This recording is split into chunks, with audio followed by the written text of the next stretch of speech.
আসসালামু আলাইকুম রহমতুল্লাহি ওয়া বারাকাতুহু। গুণে ধরা জাতি আমরা। আসলে কথাটা বললাম এই কারণেই, কোন একটা প্রোগ্রামে ডক্টর শফিকুর রহমান গিয়েছিলেন। সেখানে জুলাই যোদ্ধারা যারা আহত হয়েছেন বা নিহত হয়েছেন, তো তাদের সাথে সাক্ষাৎ বিনিময় করতে গিয়েছিলেন।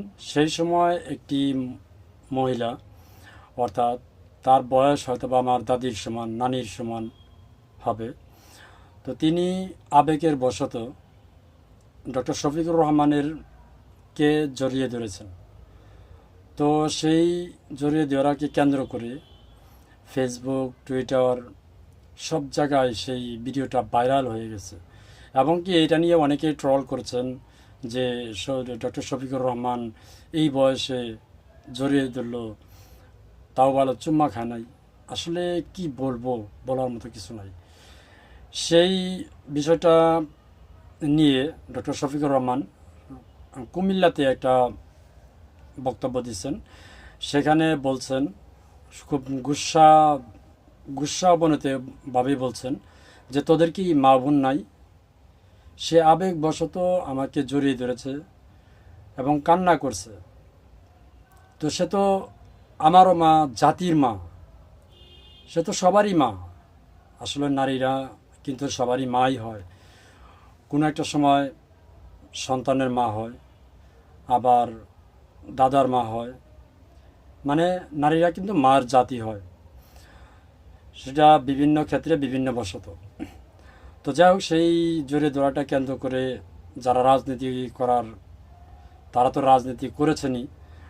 আসলে দেখেন, আমি আসলে কোনো দলকে সাপোর্ট করি না বা সাপোর্ট করে কোনো কথা বলি না, কিন্তু এই বিষয়টা হচ্ছে ডক্টর শফিকুর রহমান তিনি গুসা বশতই বলেছেন যে তোদের কি মা বোন নাই? সে তো আমারও মা, জাতির মা, সে তো সবারই মা। এটা আমি বলতে চাই যে দেখেন, কোনো একটা ভিডিও দেখার সাথে সাথেই আগে মন্তব্য করবেন না। দেখেন, মানুষের চোখে দেখা কিন্তু অনেক ভুল হয়, এটা কিন্তু বাস্তব। তো আসলে কি বলবো, নোংরা রাজনীতি বাংলাদেশে চলে। সেই নোংরা রাজনীতির খেলায় ভালো মানুষও পড়ে যায় খপ্পরে, আবার খারাপ মানুষও খপ্পরে পড়ে যায়।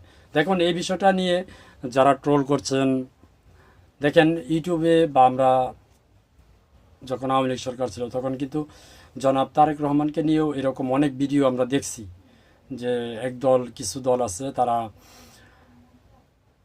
জনাব তারেক রহমানকে নিয়ে, রুমিন ফারহানাকে নিয়ে, মানে এরকম স্পষ্টভাবে ভিডিওতে বলছেন যে এই রুমিন ফারহানা জনাব তারেক রহমানের রুম সঙ্গী হয়েছে, বেডরুম সঙ্গী হয়েছে, ইত্যাদি ইত্যাদি, মানে আরও অনেক কিছু। ইভেন আপনার ডক্টর মুরাদ, তাকে নিয়েও কিন্তু অনেক হয়েছে, তিনিও কিছু করছেন আর আরও কিছু বানিয়ে করছেন। তো এগুলো আসলে কি রাজনীতি ভাই? এ ধরনের রাজনীতি থেকে আসলে আমাদের বেরিয়ে আসা উচিত। তো এই বিষয়টা ডক্টর শফিকুর রহমান ক্লিয়ার করছেন যে তিনি তো আমার মা, জাতির মা, এটা সবারই মা। নারী জাতি, মায়ের জাতি, নারী মানেই সবার মা। তো আসলে কি বলবো, নোংরা রাজনীতি খেলা আসলে বন্ধ করা উচিত। রাজনীতি দেখেন, রাজনীতি সবাই করবে, সবাই থাকবে রাজনীতিতে, কিন্তু যেগুলো সূক্ষ্ম ভুল সেগুলো ভুল তুলে ধরা উচিত। বাট যেগুলো ভুল নয় সেগুলো কাইটা সিরা নেগেটিভ বলা উচিত নয়। আপনি কি মনে করেন? অবশ্যই কমেন্টে জানাবেন। ধন্যবাদ সবাইকে। আসসালামু আলাইকুম রহমতুল্লাহি ওয়া বারাকাতুহু।